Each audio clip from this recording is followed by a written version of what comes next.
A esta hora vamos ya al espacio de la entrevista programada para este día viernes, pero antes vamos a tomarnos unos segunditos para saludar a todas las personas que sintonizan la programación de Canal 12 a través del canal 181 del sistema Sky y también a quienes le dan seguimiento a nuestra transmisión a través de la red social Facebook. Como les adelantábamos a través de nuestra cobertura informativa de este día, la Asamblea Legislativa prorrogó por un año más las medidas extraordinarias de seguridad. Van a estar vigentes hasta abril del año 2018. Pero conozcamos algunos antecedentes de esta medida que fue tomada ante la criminalidad que ha estado afectando a El Salvador. Las medidas extraordinarias de seguridad entraron en vigencia en 2016 y entre las acciones inmediatas dieron luz verde al traslado de 299 cabecillas de pandillas al penal de Quesaltepeque e inició una reclasificación de reos y se dio un giro al régimen de visita. Las medidas llegaron para enfrentar una oleada de crímenes. 2015, el año más violento de la historia reciente del país, cerró con 6.650 homicidios. Las medidas tuvieron una amplia cobertura mediática, pero no escaparon a las críticas. Un análisis hecho desde la Universidad Centroamericana señaló en su momento que ninguna de las medidas anunciadas era tan extraordinaria como propagó la publicidad. Si algo tienen de extraordinario es que al fin el gobierno se ha decidido a aplicarlas. Aún más extraordinario sería que entregaran los resultados prometidos, decía el Centro de Estudios Superiores en ese momento. Pero el tiempo pasó y se llegó la hora de hacer un balance. Howard Cotto asegura que las medidas extraordinarias implementadas por el gobierno central han tenido un impacto positivo en la reducción de la criminalidad. Según el jefe policial, las cifras presentaban bajas. Desde el 1 de enero hasta el 6 de febrero de este año se han reportado 303 homicidios. Se trata de una reducción de 565 asesinatos en comparación con la misma fecha de 2016, cuando se reportaron 867. Pero los crímenes no son los únicos que bajan. Otros delitos como el robo de vehículos ha caído en un 70% y el hurto un 65%. Howard Cotto dice que se han incrementado el 134% las órdenes de captura vía administrativa y un aumento del 73% las capturas por órdenes de los tribunales. A estos datos se agrega que ha incrementado la efectividad de la PNC en la incautación de armas. De enero a la fecha, en 2017, se han decomisado 465 armas, cuando en el mismo periodo de 2016, la PNC confiscó 335 armas de fuego. Además del total de armas incautadas el año pasado, 16 eran fusiles, mientras que solo en lo que va de este año 2017, se han decomisado 94 armas de este mismo tipo. La declaratoria de emergencia aplicó inicialmente para 7 centros penitenciarios, pero tras la clausura del penal de Cojutepeque está vigente en los penales de Chalatenango, Ciudad Barrios, San Francisco Gotera, Izalco, Quesaltepeque y Zacatecoluca. Esta mañana vamos a analizar las decisiones tomadas en la Asamblea Legislativa que tienen que ver con las medidas extraordinarias. Comenzamos. Bueno, vamos a saludar a nuestros invitados esta mañana aquí en la entrevista de Hechos AM. Saludamos primero al licenciado Astor Escalante. Astor, bienvenido una vez más al espacio de la entrevista. Muchas gracias, Manuel. Un gusto compartir de nuevo en esta tribuna y estamos a la orden para tus preguntas. Bueno, también se encuentra con nosotros el abogado Mauricio Gutiérrez. Mauricio, un gusto saludar. Igualmente, muchas gracias por la oportunidad de estar aquí. Un saludo a todos los televidentes y muchas bendiciones en este día.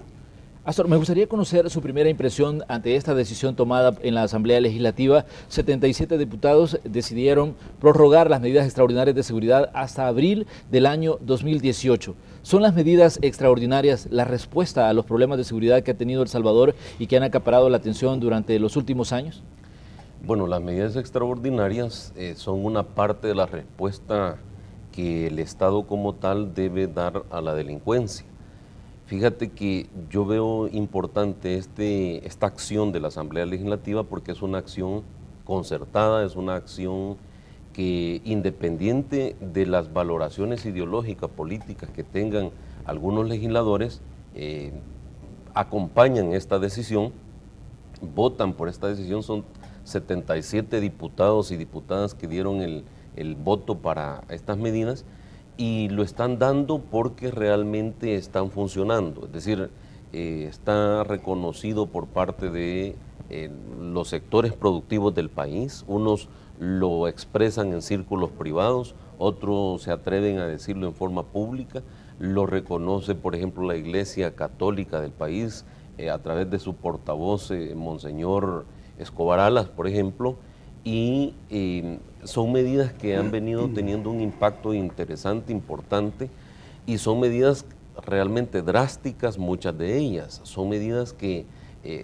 no se habían visto en el pasado, y en esto yo debo aclarar lo siguiente, fíjate que cuando algunas personas, funcionarios o algunos sectores pretendimos impulsar ciertas medidas, tuvimos oposiciones radicales, oposición política en su momento. Yo recuerdo un diputado del FMLN en aquel momento que después se cambió para otro partido, me dijo, mire, yo no voy a descansar, me dijo, hasta no ver el penal de Zacatecoluca construido como museo. O sea, él quería verlo tipo Alcatraz, ¿verdad? Y trastocarlo. Él estaba presidiendo la Comisión de Derechos Humanos en ese tiempo. Te estoy hablando del año 2005, cuando tu servidor fue director de centros penales. Entonces, habían oposiciones así.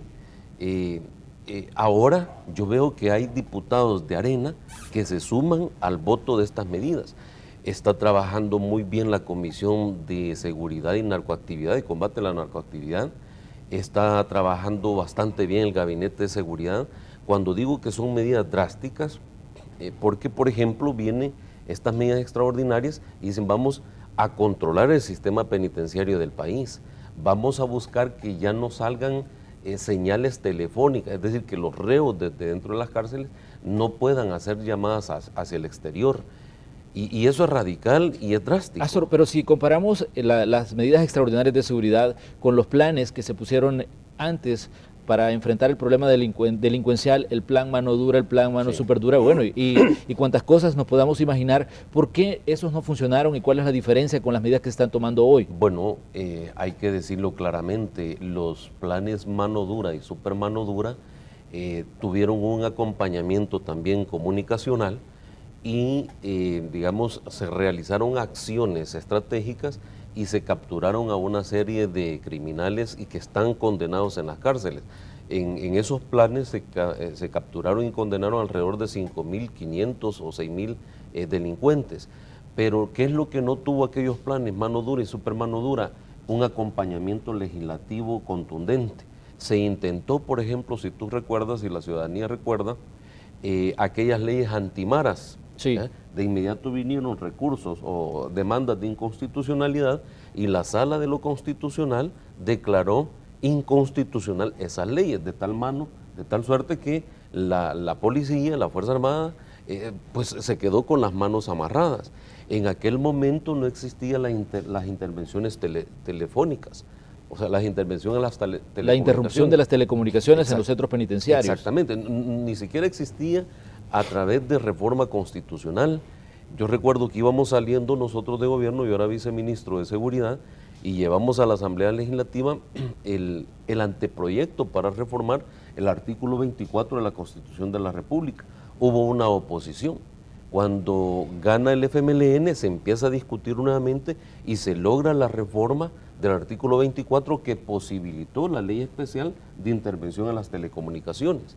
Entonces, ves los acompañamientos y eso está bueno. Ahora vienen estas medidas extraordinarias y te hace un control de los centros penitenciarios. El tema de las llamadas telefónicas es fundamental. Anteriormente los planes mano dura y super mano dura no tenían el acompañamiento de las telefónicas y ahora lo tienen a la fuerza, pero están acompañando, porque las telefónicas, yo debo decirlo claramente, las telefónicas están perdiendo económicamente con estas medidas extraordinarias, porque si hablas de 36.000 internos en el sistema penitenciario y hay una medida de Estado, una medida que es racional, que es justa, que es contundente, que es firme, y le dice, ya no se va a permitir que usted haga llamadas telefónicas desde cárcel hacia afuera, digamos hay una pérdida económica, sí. Pero los empresarios tienen que comprender que es por el bien del país y si el país está bien y mejora la seguridad, ellos van a terminar ganando más. Hay aspectos importantes que me interesa abordar. La UCA decía en uno de sus editoriales, que ayer yo lo estaba revisando y decía, cuando las medidas fueron lanzadas, que estas son medidas extraordinarias que no son tan extraordinarias, porque decía, son acciones que tendrían que ser parte del día a día en la lucha contra la criminalidad. ¿Cuál es su opinión? Bueno, mire, yo creo que sumando lo que Astor ha dicho, en este momento no solamente el Ejecutivo es el que propuso esto, sino que se sumó el órgano legislativo, se sumó el órgano judicial. Ese conjunto de elementos creo que han funcionado. El hecho está de que el plan El Salvador Seguro, aquí está, este fue un plan creado por una infinidad de personas. O sea, pero aquí, ahora bien, ¿dónde estaría lo extraordinario de las medidas entonces? Bueno, mire, yo creo que lo primero que se hizo y que era fundamental era bloquear las llamadas.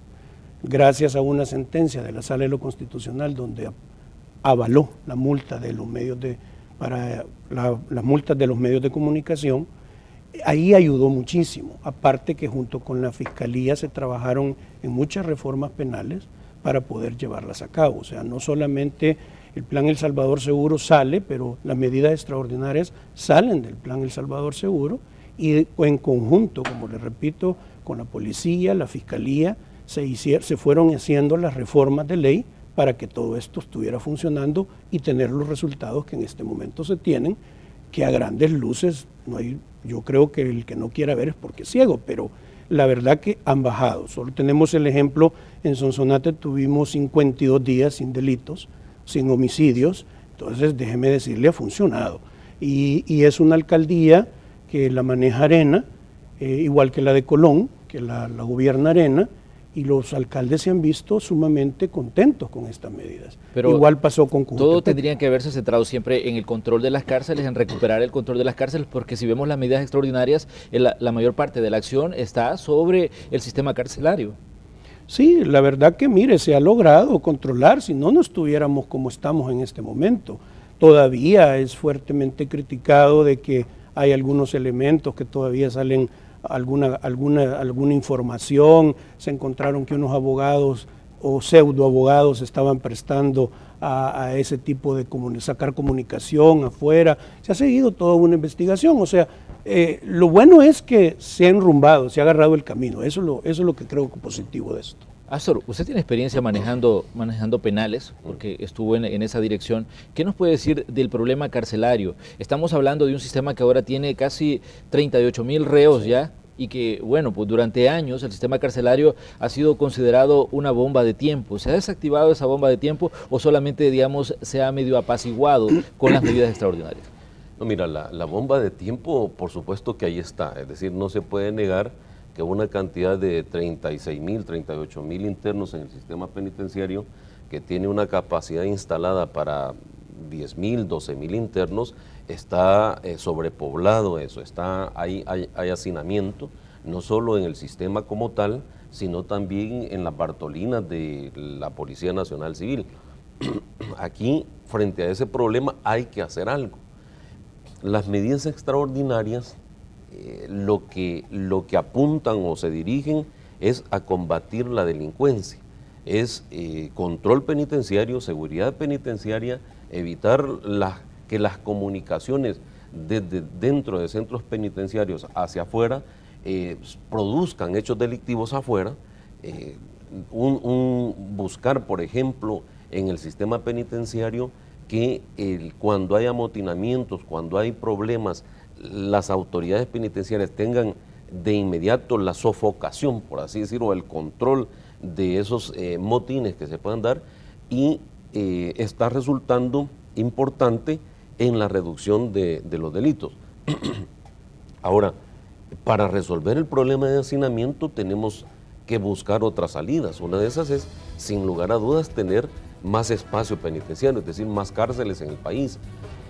En administraciones pasadas se empezó a trabajar, en la administración que tu servidor estuvo, se trabajó el penal de Izalco, se creó el penal de Izalco, pero se consiguió un terreno mucho más amplio que permitía una fase 2, una fase 3, incluso quizá una fase 4 para ampliar. este gobierno ha seguido ese esfuerzo.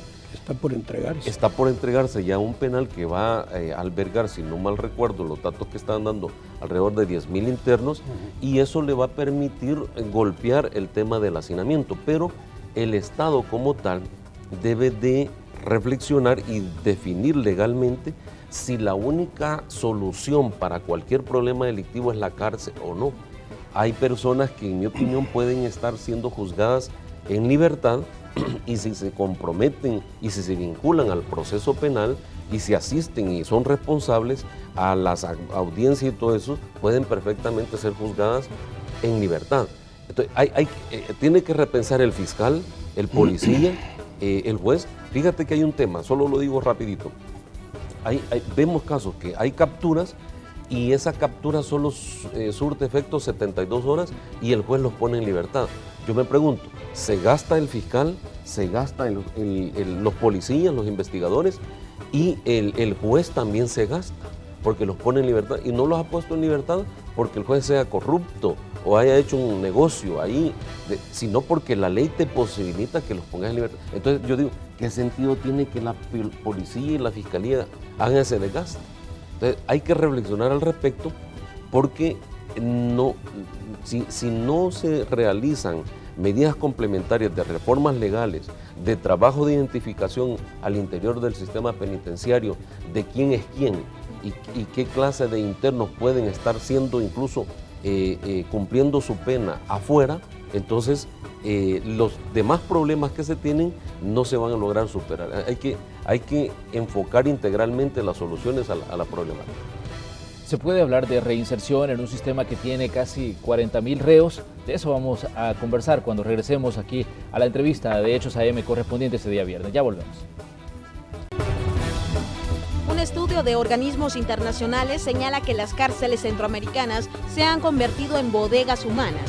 Los altos niveles de hacinamiento, aseguran sociólogos y criminólogos, es el principal obstáculo para poner en marcha los planes de reinserción.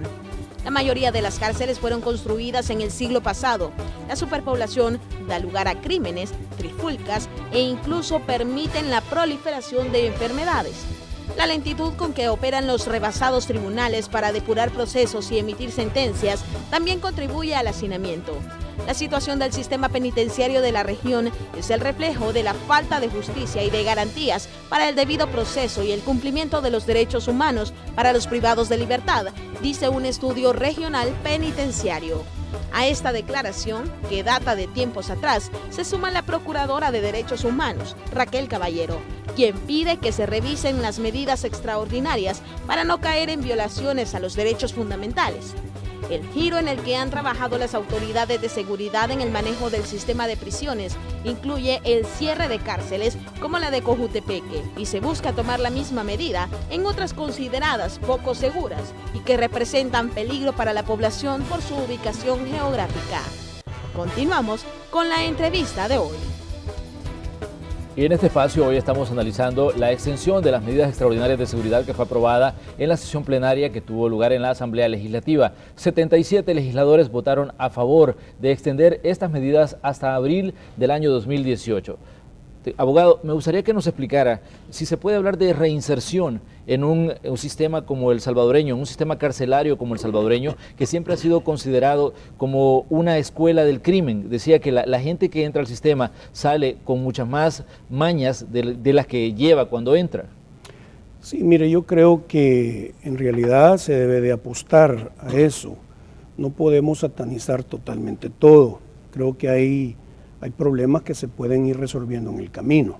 Tenemos un proyecto de ley de reinserción, que es un proyecto que tiene 3 partes, o sea, 3 elementos, que fue el Ejecutivo, Arena y el PDC.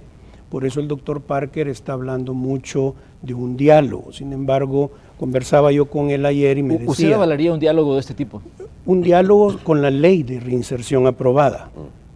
En ese orden. ¿Qué términos? En ese orden, porque yo no le voy a decir a alguien, mira, déjate de matar entre ustedes, o dejar las armas, o me voy a sentar a dialogar con quién, si es delito sentarme a dialogar con alguien de este tipo por las sentencias de la sala. Por eso le pregunto, ¿en qué términos debería darse un diálogo de este tipo? Con la ley de reinserción, con la ley de reinserción, y anudado hasta la ley de reinserción, la ley de registro también, que es otro elemento más que está ahí en la Comisión de Ley de Seguridad y que están ya listos para aprobar. Pero ¿cómo le explicaría usted a la ciudadanía que se va a establecer un diálogo con grupos criminales que han asesinado, que extorsionan, que tienen controles territoriales, que les cobran a veces por entrar a sus mismos lugares de residencia?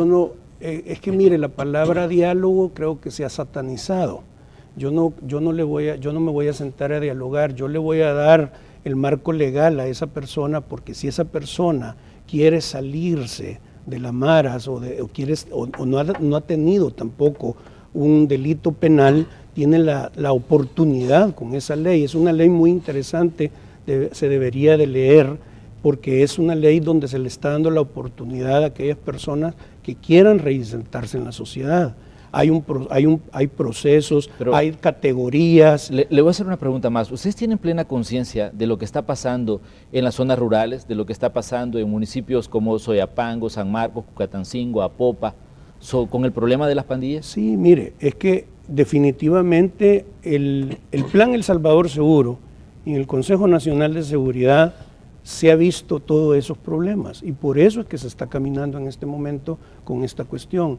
Si usted lee el Plan El Salvador Seguro, usted va a encontrar 5 ejes importantes y ahí ahí se va a hallar la rehabilitación y reinserción. Aquí está en el Plan El Salvador Seguro. Por eso le digo yo, o sea, si usted se va a la fase 1, que fueron los 10 municipios priorizados, se está empezando los 16 municipios priorizados, usted va a ver cómo va la baja. Mucha gente le critica, yo estoy de acuerdo. Mire, quisiéramos que no hubiera ningún muerto, quisiéramos que no hubieran delito de extorsión, pero si usted habla con los empresarios de transporte, que son miembros del Consejo Nacional de Seguridad, ellos mismos reconocen y le agradecen a la Policía Nacional Civil, al Ejército, a la Fiscalía, el trabajo que se está efectuando, donde las extorsiones han bajado exageradamente. O sea, se está haciendo algo. El punto principal de la crítica de los ciudadanos es tal vez no el trabajo de la policía, sino el manejo político que se hace de este tipo de temas y del tipo de negociaciones que se puede entablar en determinado momento con estructuras criminales. Bueno, mire, yo por lo menos le puedo decir que en el seno del Consejo Nacional de Seguridad ha sido la mala palabra decir sentarse a dialogar. Se cerró filas y se dijo, aquí no se dialoga con delincuentes ni criminales. Aquí se les va a dar la oportunidad por medio de una ley de reinserción a aquel que quiera dejar de delinquir. El que no, pues a la cárcel. El que no, a cumplir su pena. Pero aquí se cerraron filas, no se dialoga con delincuentes ni asesinos ni nada por el estilo. Por eso me parece sumamente extraño que la semana pasada una iglesia, un obispo luterano, se fue a la asamblea el viernes pasado, hoy hace 8 días, a querer con los familiares de los delincuentes a que no se aplicaran, a que no se prorrogaran las medidas extraordinarias. Mire, me parece irresponsable, me parece sumamente irresponsable porque no es así, o sea, se están viendo los resultados, vamos enrumbando. El Plan El Salvador Seguro tiene un 65% que es control y represión, un 72% de reinserción y ahorita con los fondos de la contribución especial, el 68% de esos fondos se fueron a control y represión, solo el 28% a prevención, que se ha transgiversado aquí también, porque se ha dicho que solo se está dando dinero que a los ninis, que al INJUVE, que esto. Mire, todo es integral, todo es un trabajo integral. La pregunta tal vez que se hacen los ciudadanos y que me hago también yo como periodista es, ¿qué tan sostenible en el tiempo es, digamos, un plan como el Plan El Salvador Seguro y también una situación como las medidas extraordinarias de seguridad? Porque todo eso cuesta muchísimo dinero. Bueno, el Plan El Salvador Seguro es un plan de $2.200 millones. ¿Y los tiene El Salvador? Pues no, pero se está haciendo. O sea, había que empezar, Manuel, había que empezar con los recursos que fuera, con las uñas si usted quiere. O sea, había que empezar y de hecho se están viendo resultados. O sea, Vaya a hablar usted con los habitantes de la Sensunapán, una colonia en Sonsonate. No podía entrar la gente. Hoy hay mercados hasta medianoche. ¿Me entiende? Hay lugares en Mexicanos, hay lugares en Soyapango. Yo lo invito a que vayamos y escuchen los testimonios de los habitantes. No me escuche a mí, escuchen los testimonios de los habitantes. Lo que pasa que quisiéramos que todo fuera perfecto de la noche a la mañana, pero esto es un problema que no se le prestó atención debida muchos años atrás. Yo no voy a hablar si alguien lo hizo bien, lo hizo mal. No voy tampoco a decir que todo es perfecto. Aquí se están haciendo las cosas y es perfeccionable esto. Es más, el plan El Salvador Seguro, por ejemplo, el expresidente Obama lo aplaudió. Aquí vino la ex primera ministra de Nueva Zelanda, lo aplaudió. Yo no puedo creer que mejor en el extranjero nos aplauden el plan El Salvador Seguro y no internamente. Ahora, yo le digo, a mí no me interesa quién lo haga, yo soy un ciudadano y yo lo que quiero es que haya paz. ¿Será porque existen dos visiones de una misma situación, creo yo? Porque una es la de las personas que ya fueron beneficiadas y la otra es de las personas que están esperando que ese beneficio llegue. Astor, me gustaría que entráramos también en materia en cuanto a la recuperación de territorios. ¿Por qué es tan difícil en estos momentos el trabajo, digamos, en campo de las autoridades? Bueno, es difícil porque también esto implica el tema de recursos.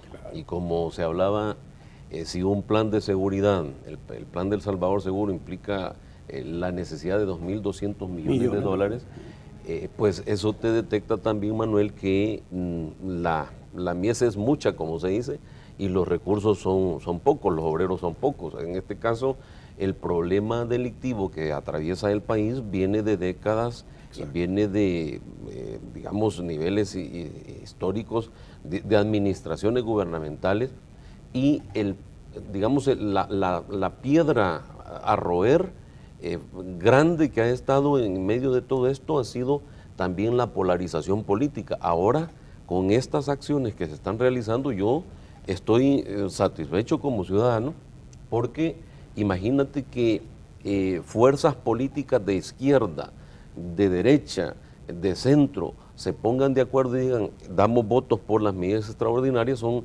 77 votos en este caso. Es una legitimación de que esas medidas funcionan, pero a pesar de las críticas. Y hay que decirle a la población, ciertamente los problemas delictivos del día a día, digamos, no se van a resolver de la noche a la mañana. Exacto. Pero el camino se está abriendo. Fíjate que yo estoy observando que está existiendo un combate cuantitativo y cualitativo en el país. Se están haciendo capturas de grupos delictivos que no se estaban realizando en el pasado. Policía y fiscalía desarticularon aquel grupo de pandilleros que se dedicaban prácticamente a financiar actividades de pandillas, la operación Jaque, que se le ha denominado. Se les decomisaron buses, autobuses, vehículos, se les allanaron hospedajes, hoteles, una serie de situaciones. Y se les está aplicando la ley. Es un golpe fuerte. Peleábamos en aquel tiempo, te lo digo con conocimiento de causa. Yo impulsé la ley de extinción de dominio. Tuve rechazo de sectores empresariales.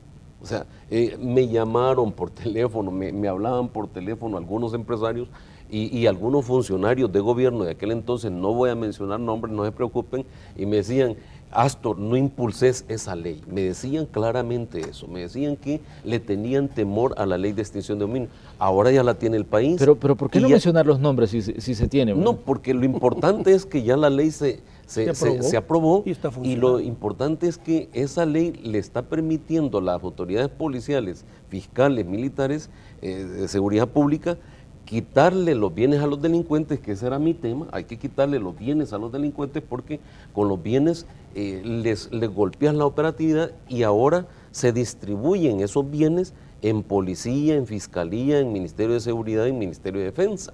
Entonces, lo importante, Manuel, acá es que este impulso, envión, le dice la gente a veces, este envión, ¿verdad? Este impulso que se está teniendo no se paralice, no tenga un tope.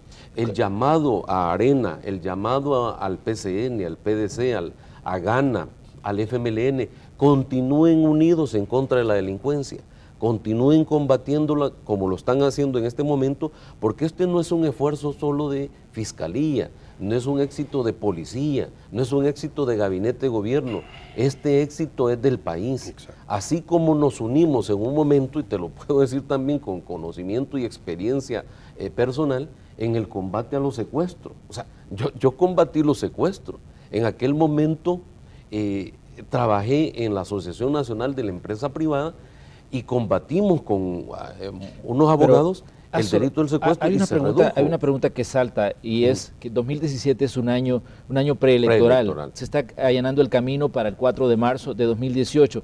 ¿Qué garantía hay de que los avances en materia de seguridad no se vayan a convertir en banderas electorales, que al final esas mismas banderas lo desprestigien y que lleven, digamos, otra vez a la situación, a lo que estábamos antes? Bueno, yo espero, por el bien del país, que la madurez de los diputados y diputadas, y no solo de ellos, sino que la madurez de los financistas de ellos mismos, o sea, los financistas de la clase política, los que les pagan pues la campaña al candidato a alcalde, al candidato a diputado, al candidato a presidente, esa madurez política tenga, digamos, la conciencia de que el combate de la delincuencia nos beneficia absolutamente a todos. Y si todos ponemos nuestro granito de patria en ese combate, tú como entrevistador, el televidente, el analista, el político, el empresario, el país va a estar mejor. ¿Para quién? Para todos. Si, por ejemplo, tenemos mejor seguridad, vamos a tener mejores inversiones, mejor desarrollo laboral, mejor productividad, mejor empleo, y la gente puede ganar un poquito más y va a tener más consumo y va a ganar también los empresarios. Hay una situación que es la ideal y otra cosa que es la real. Sí. Y en este caso, pues en El Salvador, muchas veces lo ideal está muy lejos de lo real. Bueno, pero ahí en ese tema es donde la ciudadanía tiene que ser el justo juez y tiene que evaluar a los políticos, a los empresarios, a los líderes de opinión que estén impulsando una lucha en contra de la delincuencia para mejorar el país, y los que solo lo estén utilizando como una bandera política, con proyecciones políticas y con enviar mensajes de concertar, por ejemplo, con grupos criminales, o los veamos reuniéndose con algunos delincuentes, esa gente va a tener un rechazo de la población. Yo quisiera agregar algo. Mire, primero, de estar llorando sobre la leche derramada no se vale. Creo que Astor lo acaba de decir bien claro. ¿A qué se refiere específicamente con llorar sobre la leche derramada? Sí, es que lo que pasa que si nosotros nos ponemos a criticar si hubieron gobiernos que no lo hicieron o funcionarios que no hicieron su trabajo en aquel momento, creo que ahora, como bien lo dice Astor, se está agarrando el camino, se encendieron los motores y se está caminando. Yo quisiera que esto caminara rápido. Le voy a dar unos datos que me parece que son muy interesantes. 2015, el año más violento de la historia reciente de El Salvador, más de 6.000 muertos. 2016, otro año cargado de violencia, más de 5.000 muertos. ¿Considera usted que es leche derramada toda esa cantidad de gente que ha muerto en El Salvador? Es que mire, cuando yo le hago esa expresión no me estoy refiriendo a las personas muertas, me estoy refiriendo a que estemos llorando porque no se hizo, a eso me estoy refiriendo. Esos números que usted me acaba de dar están bajando. Desde el primer momento que entraron las medidas extraordinarias han bajado. Quisiéramos que no hubiera ni un muerto, quisiéramos, pero a enero ha bajado a 8 y algo por ciento de muertos diarios.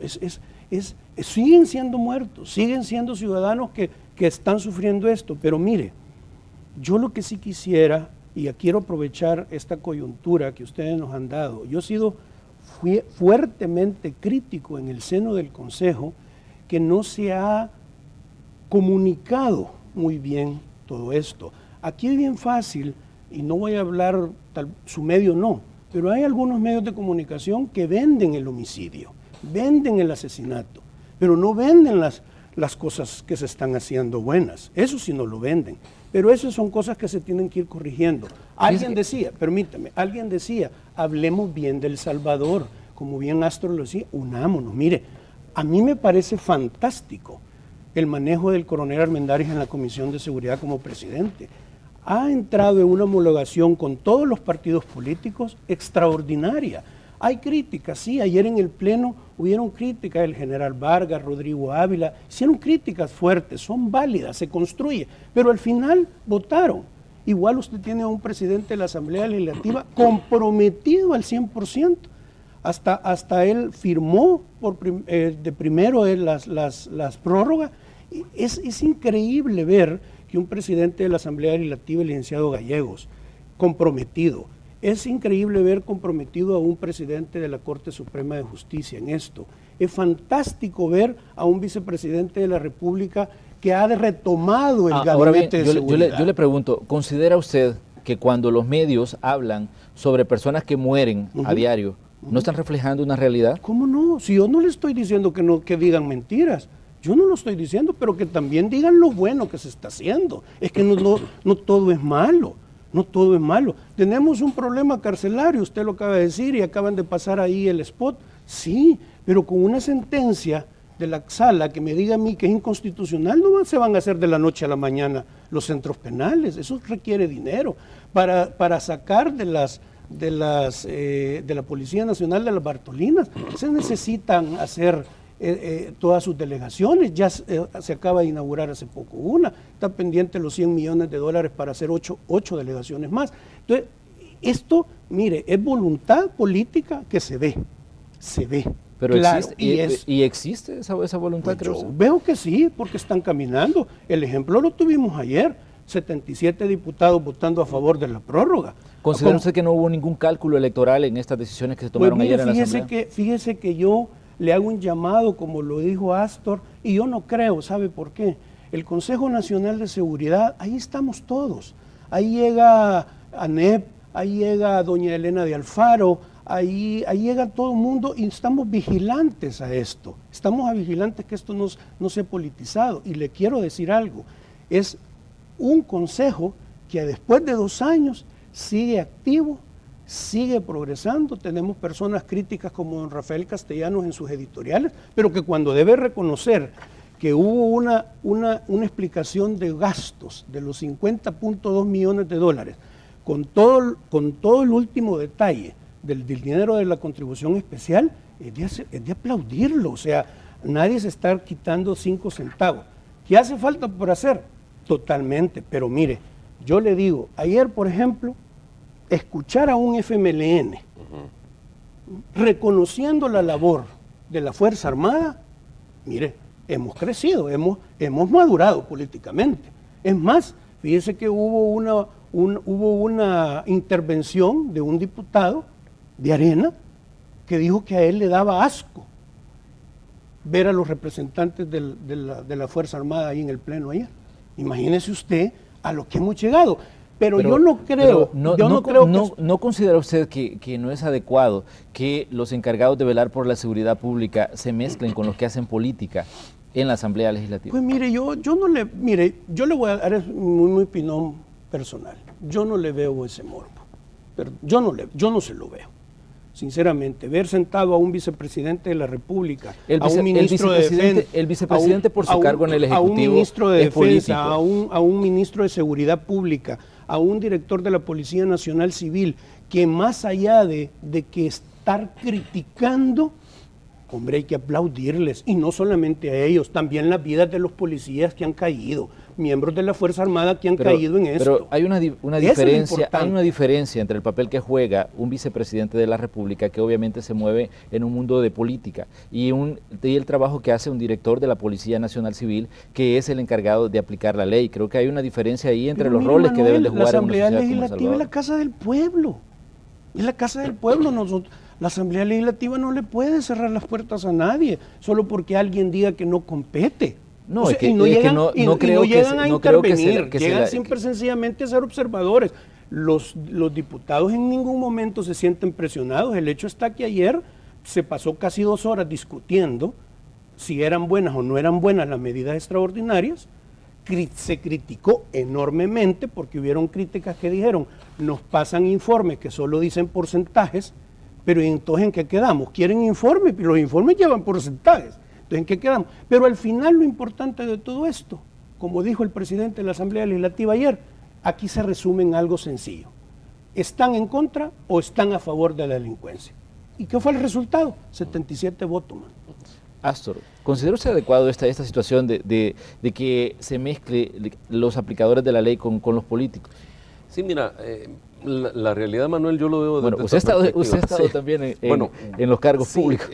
Se estila, se acostumbra que a la Asamblea Legislativa, cuando hay una petición de alguna reforma o la creación de alguna ley, una reforma legal, un proyecto que se discute, un proyecto convertido en su momento en ley, siempre los sectores que lo están proponiendo normalmente acompañan a los funcionarios para hacer, digamos, una fotografía, para mostrar solidaridad, para mostrar la necesidad de ese proyecto específico. Eso se ve en el Gabinete de Economía, en el Gabinete de Salud, el Ministerio de Salud, Hacienda, el Gabinete de Seguridad, por supuesto. Y aquí hay que entender, por ejemplo, o comprender que la seguridad, el presidente de la República ha dicho que hay un equipo de seguridad integrado por el vicepresidente de la República, el ministro de Seguridad, el ministro de Defensa, el director de la Policía Nacional Civil, y entonces es todo un gabinete, ¿verdad? Es decir, centros penales, todo un gabinete, y por supuesto que cuando hay propuestas se acompaña. Ahora, yo no le veo como, digamos, como muy esencial. Eso sí, se presta un poco para críticas políticas de diputados. Yo he visto que, por ejemplo, algunos diputados de Arena, debo decirlo,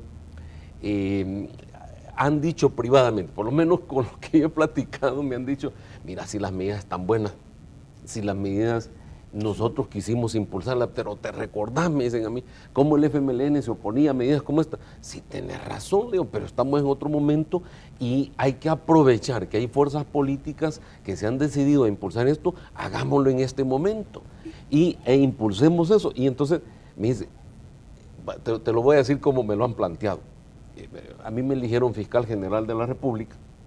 En un momento me eligió Gana, PCN, PDC, FMLN, y Arena no me dio los votos. Entonces, cuando me nombran en la Asamblea Legislativa, diputados de Arena me dicen, si nosotros queríamos votar por vos, pero no nos dejaron, nos dieron línea que no votáramos por vos. Bueno, entonces, son decisiones políticas. No, solo termino. Esas decisiones políticas está bien en el tema de la política, pero que no sean tan absurdas que en un momento determinado vayan a bloquear un avance importante para el país, que en este caso específico el avance implica reducción de delincuencia, reducción en márgenes de homicidio, en márgenes de delincuencia en general, hay un 12.9% de reducción delictiva, lo cual es importante. Entonces, continuemos en esa vía. Y sabe qué interesante, Manuel, quiero agregar que ayer eso no sale en los medios de comunicación, pero yo hubiera querido que viera usted todos los diputados de Arena yendo a saludar a todos los ministros y tomándose fotos. O sea, hay una camaradería política. Lo que pasa es que ya a la hora de sentarse, hablar enfrente de la Cámara y pensar de que todo El Salvador está viéndolo, entonces ahí es donde se presenta esa tribuna. Pero yo sí, mire, yo le hago un llamado que este problema de seguridad no se vaya a hacer un problema electorero. ¿Y sabe por qué? ¿Sabe que me duele? Me duele escuchar a entidades como la NEP, entidades como la Cámara de Comercio, FUSADES, decir, y algunos decir, de que esto lo hizo el PNUD a diestra y siniestra. Si usted agarra la página 4 y 5 del Plan El Salvador Seguro, va a ver todos los participantes, aún Arena, FUSADES, el director legal de FUSADES, saliendo diciendo que el Plan El Salvador no servía, y él estuvo conmigo en la mesa de fortalecimiento institucional. Aquí está. O sea, no, mire, no politicemos esto, no lo hagamos electorero, pensemos en el país. Bueno, esperemos que los diputados escuchen ese mensaje que ustedes les está enviando. Vamos a ir a una pausa y regresamos con las conclusiones de la entrevista de hoy. Gracias por continuar con Canal 2. Estamos ya al cierre del espacio de la entrevista correspondiente a este viernes ya 10 de febrero de 2017, y estamos hablando sobre la decisión tomada en la Asamblea Legislativa de prolongar hasta abril de 2018 las medidas extraordinarias de seguridad. Hay un aspecto que no hemos abordado con nuestros invitados y lo hemos dejado para el cierre, y es la apuesta a la prevención. Astor, ¿por qué mucha gente todavía no cree en la prevención y le apuestan nada más a la represión? Bueno, eso es porque digamos, el problema delictivo ha sido grave, muy grave, y la gente quisiera que el problema de la delincuencia desapareciera de una vez por todas. La gente, por supuesto, está hostigada, y cuando habla de temas de prevención, la gente lo que dice es: zámpenlos a la cárcel y quémenlos, hagan como Honduras. Es decir, entonces la gente puede estar como agobiada, desesperada por eso, pero el enfoque integral de combatir delincuencia conlleva el tema de la prevención. Son 5 o 6 ejes que se pueden manejar en una política criminal: el tema de la prevención del delito, la represión del delito, el control del delito, el tema de la rehabilitación, el tema de atención a víctimas, que es importante, y el desarrollo y potenciación, fortalecimiento de las instituciones.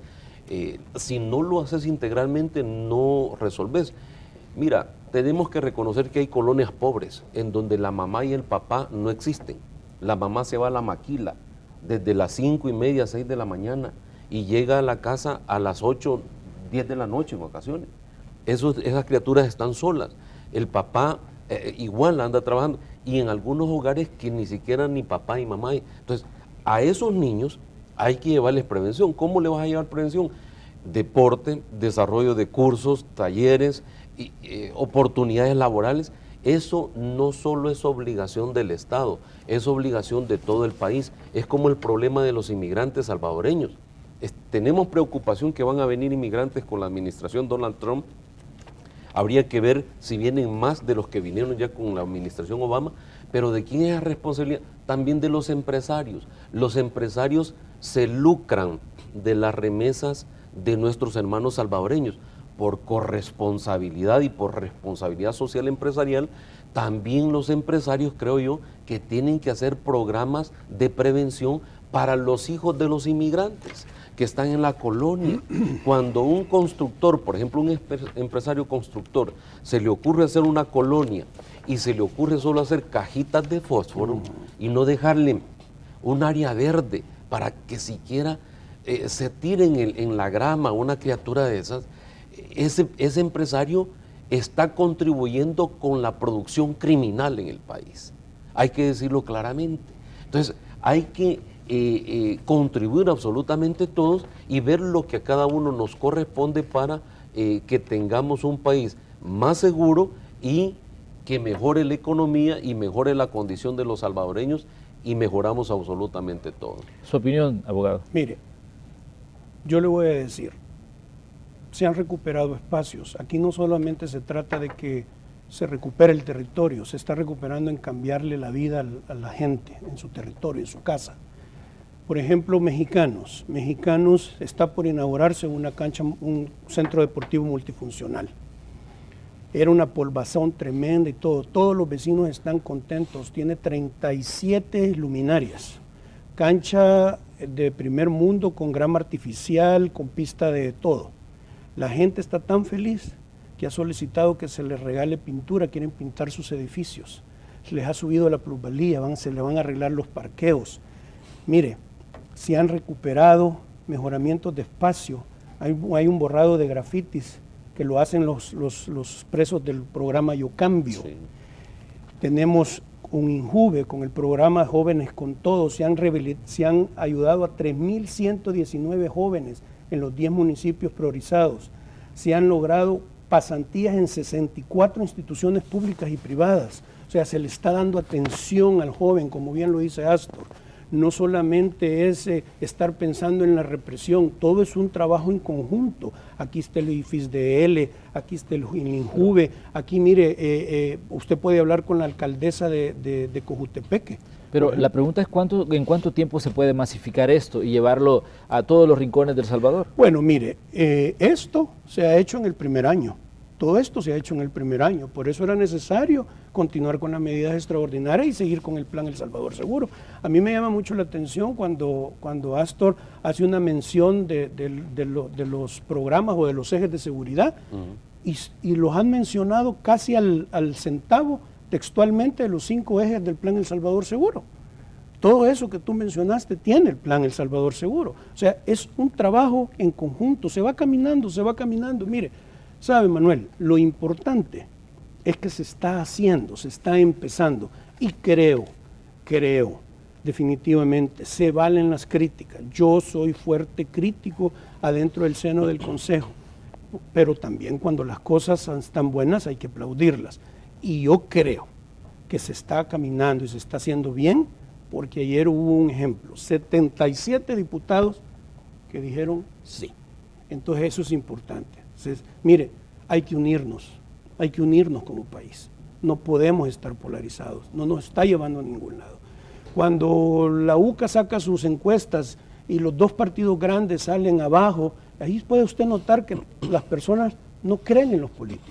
Lo que pasó en Estados Unidos, la gente no creía en los políticos. Entonces, no, ellos tienen que hacer un trabajo fuerte, tenemos que hacer un trabajo fuerte, y cada quien en su trinchera, y vamos caminando. Yo le digo, yo me siento sumamente satisfecho. Yo, para mí, y lo tengo que decir, fue la mejor medida acertada que pudo haber tenido un presidente de la República, y llamarnos de todos los sectores y sentarnos a todo mundo ahí de diferentes ideologías y de diferentes espacios, y ahí estamos construyendo esto, y este es el resultado del plan El Salvador Seguro, las medidas extraordinarias y todo el logro que se está haciendo. Bueno, estamos llegando al final del espacio de la entrevista. Le queremos agradecer a Astor Escalante por habernos acompañado esta mañana de viernes. Gracias, Astor, por darnos sus puntos de vista sobre este tema que seguramente va a seguir en el centro del debate. Muchísimas gracias, Manuel. Un saludo a los televidentes y sigamos conjuntando esfuerzos para mejorar el país. También gracias al abogado Mauricio Gutiérrez. Igualmente, gracias, Manuel, por el espacio, le agradezco mucho, y a todos los televidentes hacerles ese llamado que hay que unirnos, hay que hablar bien de El Salvador, y espero que no sea ni la primera ni la última que me tenga aquí. Bueno, ahí cerramos el espacio de la entrevista correspondiente a este día. Por supuesto que les invitamos a que continúen con Canal 12 porque tenemos mucho que contarles todavía en la segunda parte de Noticiero Hechos. Ya volvemos.